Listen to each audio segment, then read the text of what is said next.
Yang pertama ada definisi, validitas, dan reliabilitas. Latar belakangnya apa sih yang mempengaruhi? Salah satu masalah dalam suatu penelitian adalah bagaimana data yang diperoleh adalah akurat dan objektif. Data yang kita gunakan tidak akan berguna apabila alat ukur yang digunakan tidak mempunyai validitas dan tidak ada reliabilitas yang tinggi. Selanjutnya ada definisi. Yang pertama ada definisi validitas. Validitas berasal dari kata validity atau artinya tepat. Itu merupakan sejauh mana ketepatan suatu alat ukur dalam mengukur suatu data. Selanjutnya ada reliabilitas, itu adalah konsistensi jawaban terhadap pertanyaan apabila dilakukan pengukuran 2 kali atau lebih terhadap gejala yang sama dan alat ukur yang sama. Selanjutnya, subbab yang kedua yaitu tujuan dari validitas dan reliabilitas. Tujuan dari validitas yang pertama, mengetahui apakah alat ukur yang digunakan benar mengukur apa yang diukur.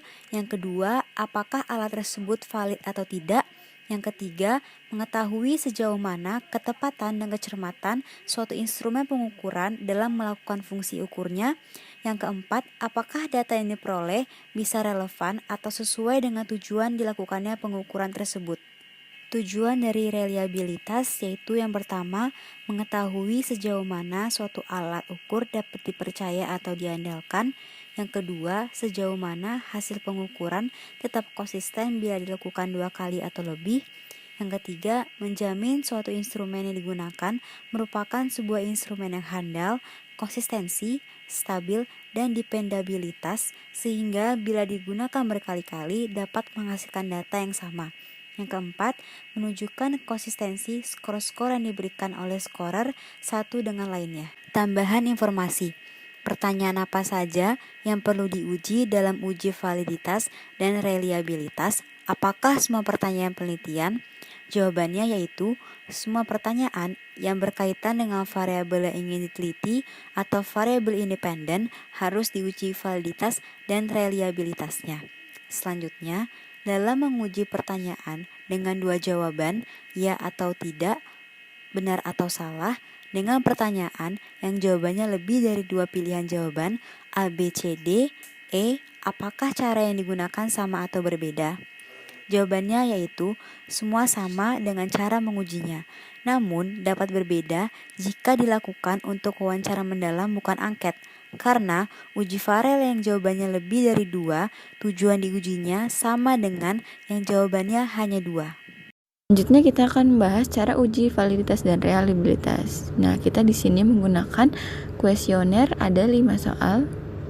Merupakan data hasil pretest pada 15 responden.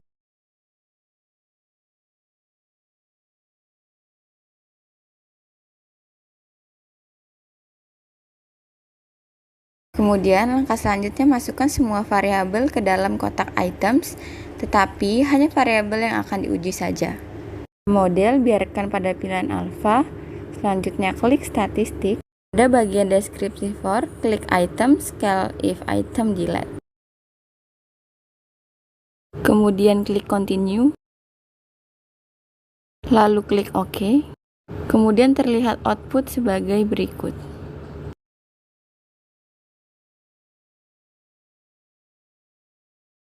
Hasil analisis reliability akan menghasilkan 2 bagian. Yang pertama, bagian statistik deskriptif dalam bentuk mean, varian, dan jumlah sampel pada item statistik. Lalu yang kedua, hasil dari proses validitas dan reliabilitas pada item total statistik. Untuk mengetahui validitas kuesioner, kita harus membandingkan nilai R hitung dengan nilai R tabel. Cara menentukan nilai R tabel itu dengan menggunakan DF sama dengan N-2. Jadi, jumlah sampelnya itu 15 dikurang 2 sama dengan 13. Pada tingkat kemaknaan 5%, maka akan didapatkan R tabel 0,154. Yang kedua, mencari nilai R hitung. Nah, nilai R hitung ini kita dapat lihat pada corrected item total correlation. Nah, keputusannya itu bila R hitung lebih besar daripada R tabel, maka variabel tersebut dapat disebut valid. Dari 5 pertanyaan, kita dapat melihat salah satunya itu tidak valid pada konflik keluarga. Kenapa? Karena R hitungnya lebih rendah daripada R tabel. Sedangkan pada pertanyaan yang lain kita dapat menyatakan valid karena dia R hitungnya lebih besar daripada R tabel. Pada pertanyaan yang tidak valid, kita dapat menghapusnya atau tetap mempertahankan pertanyaan tersebut karena pertanyaan tersebut vital.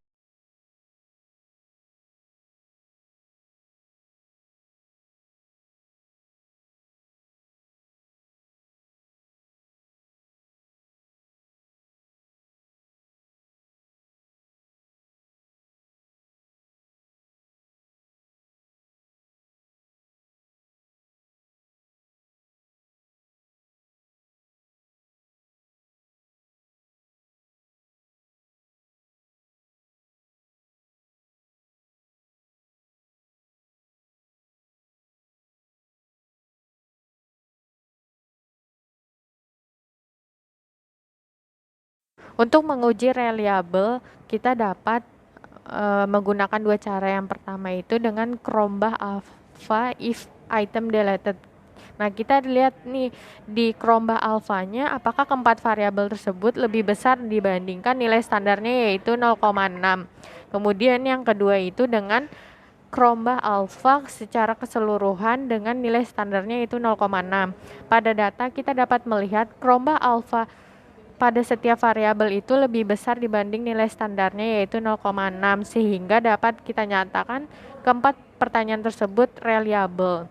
Lalu menggunakan dengan cara yang kedua itu Cronbach alpha secara keseluruhan mendapatkan 0,993 lebih besar dibanding 0,6 sehingga dapat dikatakan reliable. Nah, pembahasan selanjutnya yaitu interreliability. Nah, apa sih definisi dari uji inter-rater reliability? Uji inter-rater reliability merupakan jenis uji yang digunakan untuk menyamakan suatu persepsi antara peneliti dan si pengumpul data. Nah, alat yang dapat digunakan itu adalah uji statistik kappa. Jadi, inter-rater reliability ini akan memberikan gambaran berupa skor tentang sejauh mana tingkat kesepakatan yang diberikan ahli atau rater. Nah, di sini terdapat beberapa prinsip uji inter-rater reliability. Yang pertama itu bila nilai koefisien kappa lebih dari 0,6 atau p-value dan alpha 0,05, maka persepsi antara peneliti dengan si pengumpul data sama. Sedangkan bila nilai koefisien kappa kurang dari 0,6 atau p-value dan alpha 0,05, maka persepsi antara peneliti dan si pengumpul data terjadi perbedaan. Nah, jadi di sini ada contohnya. Misalkan suatu penelitian praktik keperawatan keluarga terdapat instrumen yang terbentuk observasi mengenai perilaku perawat ketika merawat pasien.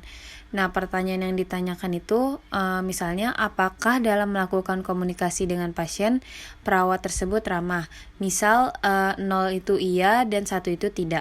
Nah, kemudian ketika dilakukan uji coba terhadap 10 pasien, hasilnya itu sebagai berikut. Nah, setelah itu nanti kita masukin datanya ke SPSS. Jadi langkah pertamanya itu kita harus masukin data di SPSS. Nah, habis itu kita klik analyze, terus kita klik deskriptif, kita arahkan ke deskriptif statistik, terus kita klik yang cross tabs. Nah, terus di sini yang peneliti itu dimasukin ke bagian row, terus yang numerator itu dimasukin ke bagian kolom. Nah, setelah itu kita klik tombol statistik, terus kita pilih yang kappa, terus klik continue, habis itu klik OK. Nah, jadi setelah kita klik OK tadi, hasilnya itu didapatkan nilai koefisien kappa sebesar 0,583 dan p-value-nya itu sebesar 0,065. Nah, dengan hasil ini berarti p-value-nya itu lebih besar dari alfa, berarti hasil uji kapanya itu tidak signifikan. atau bermakna. Nah, sehingga kesimpulannya itu ada perbedaan persepsi mengenai aspek yang diamati antara peneliti dengan numerator.